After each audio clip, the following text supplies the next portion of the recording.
Now, I request Dr. Rohit Manoj to please come on the stage. Thank you, sir. I'd like to thank Professor Dr. Mahan and Dr. Deepak Puri and his team for inviting me here. Thank you, sir, for giving me opportunity. Like Dr. Deepak Puri asked me to speak on congenital heart disease from bench to bedside. I think it's a difficult and long topic, but probably I will say a few words that as a pediatric cardiologist, we rely a lot on echo, that everything we need is on echo. That's true. I think that is the basic diagnostic tool. We rely on this. But unless we see the child along with oximetry, ECG, X-ray, I think it's many times we miss some conditions. I'll just try to summarize some of this, that we need to look in some of the conditions. X-ray, ECG are useful to diagnose and give us a clue the person who is doing echocardiography. Probably that should be the message from this presentation. More and more fetal echoes are being done, and more and more babies are being referred into fetal life rather than before the born. We can pick up TGA, coarctation, and intrauterine life and refer them to center of where the facilities are available. So, as a pediatrician or as a pediatric cardiologist, we need to know, is there a heart disease? We see a lot of children being referred with any symptom just to see is there a heart disease or not. So clinician has to decide, is there a heart disease? What is the nature of heart disease? Is it serious that I need to refer a child for, so child is TGA or TAPC with obstruction, then I need to send the child to center for which are facilities available. Severity of heart disease, again like TGA or aortic stenosis, severe early dysfunction needs to refer early. And then management depends on the center where the child is being there. Unfortunately, the skills among the pediatrician and both pediatric cardiologists are declining. And as previously said, echocardiography, ECG, X-ray, and bedside examination was a pioneer for this in diagnosis congenital heart disease. That is not true nowadays. Nowadays, we are more and more being used for ultrasound. There is a very good editorial by Dr. Jagat Narula which says that stethoscope will be replaced by echocardiography, which will be true in the near future, that no longer we will use stethoscope, we will be using ultrasound, and that is already practiced there in our practice. However, in our setup, not everybody can afford to have an ultrasound machine or echocardiography to diagnose pediatric disease, because the person who does the echo need to understand the disease and need to diagnose the conditions. So expertise is there required. You can diagnose, you can do echo of so many children with heart disease, but unless you think the disease, you will not diagnose. Take example, if you have, unless you suspect coarctation, unless you palpate femoral artery and see the pulses are not low volume, you will not pick up coarctation of aorta easily. Or Al-Kappa, just unless you do good ECG and see there is a feature of Al-Kappa, you see child with a DCM, you will not pick up Al-Kappa. Same thing with TAPUS also. Truncus and VST is difficult to differentiate clinically or simple VST, besides the fact that patient has a malaligned VST. The only difference is subtle cyanosis. So again, role comes of pulse oximetry. So the child is there and you have to answer the two simple questions. Is there a cyanosis or not, or is there a blood flow is decrease or increase? So cyanosis indicates presence of right to left shunt, and it can be easily missed, and for that I think it is important to have a pulse oximetry. So currently most of the medical colleges and our institute PCI Chandigarh also, MD, if the MD examination is there, if the patient is given heart disease, he is allowed to use pulse oximetry. So most of our MD resident will carry pulse oximetry in their pocket to see if the child is desaturated or not. And this is extremely useful to diagnosing conditions like truncus arteriosus and TAPVC. Unless you pick up mild desaturation, this condition, two conditions can be easily missed. And this is extremely useful tool, and it has become part of clinical examination rather than a test. Second point of question in assessing is pulmonary blood flow. History is very helpful. Excessive cardiac activity noted by parents, poor feeding and intermittent feeding, excessive forehead sweating, and recurrent respiratory infection that are frequent, prolonged, and difficult to treat indicates that patient has an increased pulmonary blood flow, and this can be either left-right shunt or it could be TGA physiology.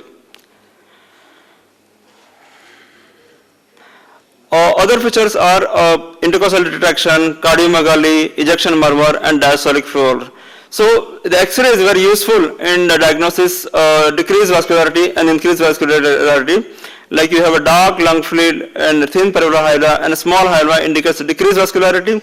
If you have a dilated pulmonary artery, prominent hyla, and end-on vessels, then it indicates that patient has increased vascularity. Take example, this is a classical example of a child with a patient has a cardiomegaly, increased vascularity. You can see white dot. This is all end-on vessel, which indicates the patient vascularity increase and shunt is significant. So with this X-ray, somebody comes with a small VSC, then naturally the echo is not correct. You have to say the patient has a large shunt, and when I need to reassess the child, and thus such children required surgery is a better treatment than following medically. This is a classical example of the reduced pulmonary blood flow, where you can see the heart is normal size, and in see lateral 1/3 you can see completely is empty. That is a dark. So there is no vascularity, and this is a child with typical boot-shaped heart of tetralogy of Fallot. Coming to some of the examples of various variety of heart disease, admixture physiology is a little bit difficult. One needs to have a oximetry as a test to diagnose. So what will happen is these children will be that they will have recurrent CCF or increased pulmonary blood flow, just like a VST, but they will have mild dissociation. Classical example is a tricuspid atresia with a large VST, mitral atresia with a large VST, DRV VST, or many times you will find a patient TUPFC referred as a ASM second VST. But if you do pulse oximetry and you find that a mild dissociation, relook at echo, you might find the patient has a TPC. TPC has a correctable and good outcome, while a tricuspid atresia VST, they have palliative surgery, but one has to understand that this children needs to be referred early. You can't allow them to wait that you diagnose as a VST and follow them medically. Majority they will go to Eisenmenger. So operate these children, refer them with an expert earlier, at least before 6 months, or at least by 1 year you will be very late in these such children. Tetralogy fellow, all of us know, they present with a cyanotic spell, they have significant cyanosis, and they have grade 3/4 murmur. Besides tetralogy fellow, single ventricle PS, DRV, tricuspid restrictive SC, and they need surgical correction. There is no medical therapy for these children. There is no point in following medically. CPLAR is not going to cure the child. Surgery is going to cure the child. Simple VSD will have increased pulmonary blood flow, no cyanosis. Echo is required to differentiate the simple VSD from complete avicanal defect, PDA, and AP window. Like ASD, has an increased pulmonary blood flow, cyanosis, but they are not symptomatic. 90% of the ASCs are not symptomatic, they are completely asymptomatic. So incidental detection is the rule in such condition of a pre-tricuspid shunt. So just to summarize, if you have a child to assess, you have to assess if child is cyanotic, if N is CCF or not. If he doesn't have is cyanotic, he does not have CCF, his precordium is quiet, he is not in retraction is there, then you are dealing with top physiology, and they will often give a history of a spell. If child mild cyanosis and patient has a hyperactive precordium or CCF, they are dealing with admixture physiology, what is called TG physiology. Such children must be referred very early for early surgery.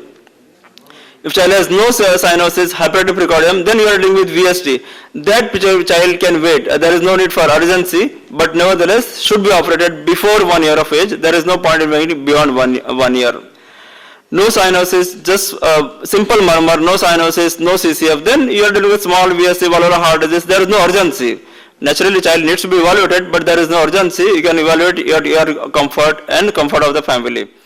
As we came to end of our conference, I would like to give my sincere and heartily thanks to Dr. Deepak Puri on behalf of Preeti Rajput, all Chitkarians, and each faculty member who were a part of this conference. We learned a lot of things, sir. Since we are management students, no other exposure could give us such a great learning experience. Hope you all enjoyed a lot and got an idea for the cardiac health and care. I thank all faculty members, all speakers, and my audience. Thank you so much for your presence. Thank you. Now we would like to call our next speaker, Dr. J.S. Grewal. Good morning. I'll be talking about updates and recommendations for PCI versus CABG. CABG and PCI are two invasive therapeutic modalities for coronary revascularization. In the last 4 decades, both technologies have made rapid strides. With respect to CABG, the use of internal mammary artery, vigilant myocardial protection, off-pump techniques, and optimal post-op pharmacotherapy. With regard to PCI, we've graduated now from simple balloon angioplasty to bare metal stent use, and subsequently now to use of drug-eluting stents. Even the DS technology is in its 3rd generation. Dual antiplatelet therapy has also significantly improved the outcome of patients with PCI.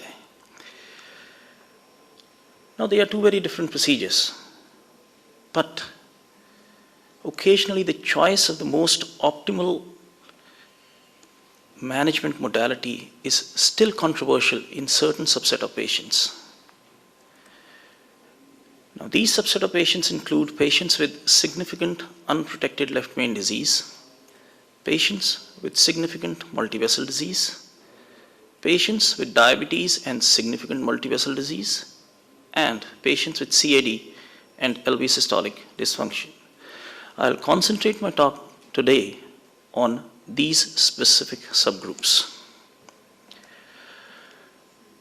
I look at the current guidelines, both the European and the American, which unfortunately are as old as 2010 and 2011, makes one believe that this really is a battle of unequals, that PCI stands no chance in front of CABG in these subset of patients.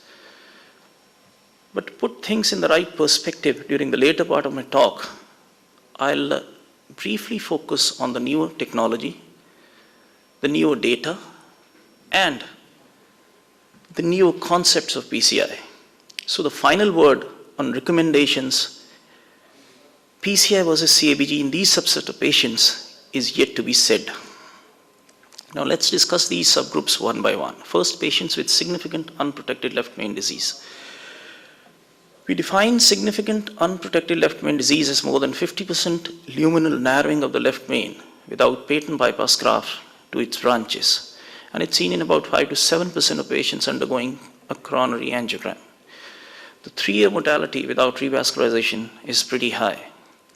A number of trials have compared PCI with CABG in this subset of patients, and notable ones being the Lehman study, the pre-combat, and more recently the Syntex trial. If you look at this table, in the first 2 studies, the mortality and the MACE rates at 1 and 2 years were no different between the PCI and the CABG arm.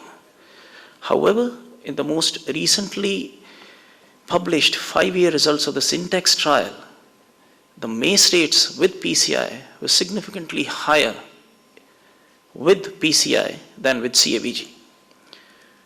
So the European guidelines clearly favor CABG for all subset of patients with unprotected left main disease. However, PCI could be an option in patients with isolated left main disease, especially if it involves the ostium and the trunk of the left main. The American guidelines are more or less similar on lines of the European guidelines. So CABG is a standard of care for unprotected left main disease in all stable patients. But for patients who are at high risk for surgery, PCI is an alternative, especially if it involves the ostium or the trunk of the left main. PCI should be avoided in patients with left main with advanced and diffuse CAD, especially if the Syntex score is more than 33 or left main is associated double or triple vessel disease. Coming on to the next subset, that's significant multivessel disease. Significant multivessel disease is defined as more than 70% diameter stenosis in at least 2 major epicardial coronary arteries.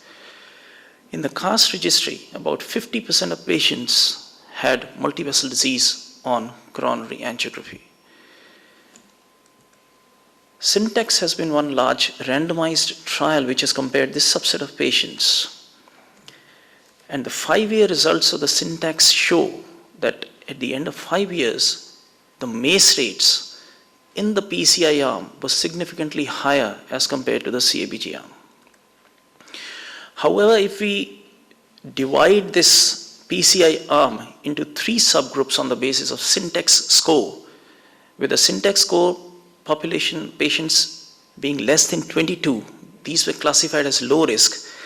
In this particular subset, if you look at the combined death, CV or MI rates, the combined endpoint was no different between PCI and CABG. The only difference between PCI and CABG was in a higher revascularization rate with PCI as compared to CABG.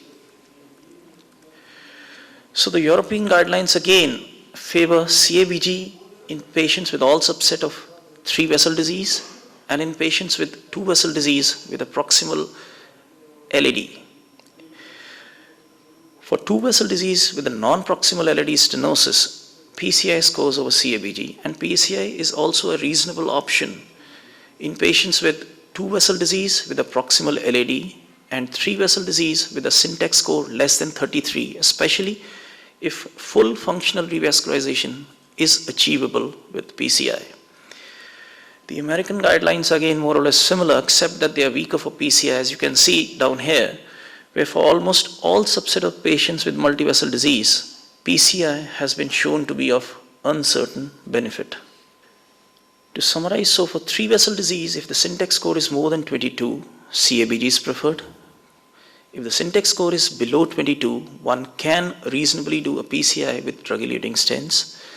For 2 vessel disease with involvement of proximal LAD, if the proximal LAD lesion is uncomplicated, PCI is a reasonable option. But if the proximal LAD lesion is complex, then CABG is to be preferred. There are about 220 million diabetics around the world, and this number is set to increase to about 360 million by 2030. And we all know that diabetics are 2 to 4 times more likely to have CAD, and in them CAD is usually more diffuse with multivessel involvement. Freedom was a trial which compared PCI with drug-eluting stents and CABG in this subset of patients. Again, at the end of 5 years, the combined endpoint of death, MI, and stroke was significantly higher in the PCI arm vis-a-vis the CABG arm. So CABG was superior to PCI with drug-eluting stents in patients with CABG and advanced coronary artery disease. Similar results were seen in the syntax diabetic subgroup at the 3 years when the outcomes were declared, the MACE rates being higher in the PCI arm vis-a-vis CABG arm. So the European guidelines and the American guidelines again favor CABG in this subset of patients. Now coming on to patients with CAD and LV systolic dysfunction. Unfortunately, data is limited in this class of patients because in most of the studies, LV dysfunction was taken as an exclusion criteria.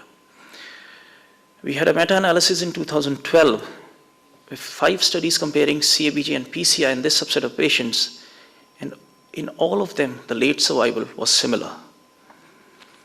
In the STITCH trial, patients with CAD and LV dysfunction were randomized to CABG and optimal medical therapy, and at the end of 5 years, the all-cause mortality was again similar.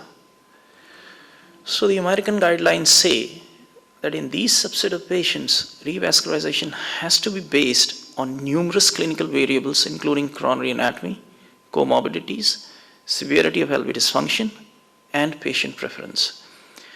CABG is reasonable in patients with CAD with moderate to severe LV systolic dysfunction, and data for PCI is insufficient as of now. In the European guidelines, again, CABG is beneficial for patients with CAD and LV systolic dysfunction, especially if they have inguinal or heart failure symptoms. So in patients with CAD and LV systolic dysfunction, for patients with moderate to severe coronary anatomy, CABG is to be preferred. But for patients with a syntax below 22 and patients at high surgical risk, PCI could be considered. However, more studies are needed in this specific subgroup of patients. So from results of the older trials like COURAGE and to the more recent trials like SYNTAX and FREEDOMS, should we assume that CABG is superior to PCI in these subsets? And is the game over? Well, certainly not. Because the syntax concept of PCI is outdated from current practice, in the syntax trial we used paclitaxel-eluting stent the Texas, which in subsequent studies has been shown to be inferior to the current generation stents. What more is changing in 2014? We have now smart new drug-eluting stents. We have a better concept of PCI. In the last few years, we've answered certain very specific pertinent questions like, does more stents mean more care? Is always complete revascularization necessary, or can we do reasonably well with incomplete revascularization? Is ischemia-guided PCI using fractional flow reserve or FFR or a combination of FFR and IVUS better than angio-guided PCI? Well, results from the SCAR registry clearly show that the new drug-eluting stent was much better in terms of reducing restenosis and stent thrombosis as compared to the older stents. Further, data presented by Greg Stone at the TCT 2012 clearly showed that Xience was much better than Texas, which was used in Syntex, in reducing all-cause mortality and MI rates at 3 years. Further data from various trials have now consistently shown that as the number of stent usage increases to achieve a more complete revascularization, paradoxically, the 1-year repeat revascularization rate also increases. So more stents simply mean more MACE. Data by Kim group again shows that at the end of 3 years, the MACE rates were similar in a subgroup of patients who had complete revascularization versus patients who had incomplete revascularization. The same group again showed that ischemia-guided PCI had better clinical outcomes and better MACE rate at 5 years. In the FAME study again, patients who were randomized to fractional flow reserve-guided PCI had a better survival free of MACE at 2 years vis-a-vis patients who had an angio-guided PCI. So the evolving concept of PCI is to have a more functional rather than a more anatomic approach. We are now wiser. We know that more stents simply mean more MACE, that complete revascularization is not always necessary, and one can consider reasonable incomplete revascularization. Ischemia-guided PCI is better, especially if we use fractional flow reserve, and we can also consider the use of fractional flow reserve with IVUS to improve outcomes. A number of new trials are currently underway which are using the new stents and comparing PCI with CABG in these subset of patients, and also using the newer concepts of PCI. So if you ask me this question once again, is the game over? I'll say no, the game has just begun. Thank you.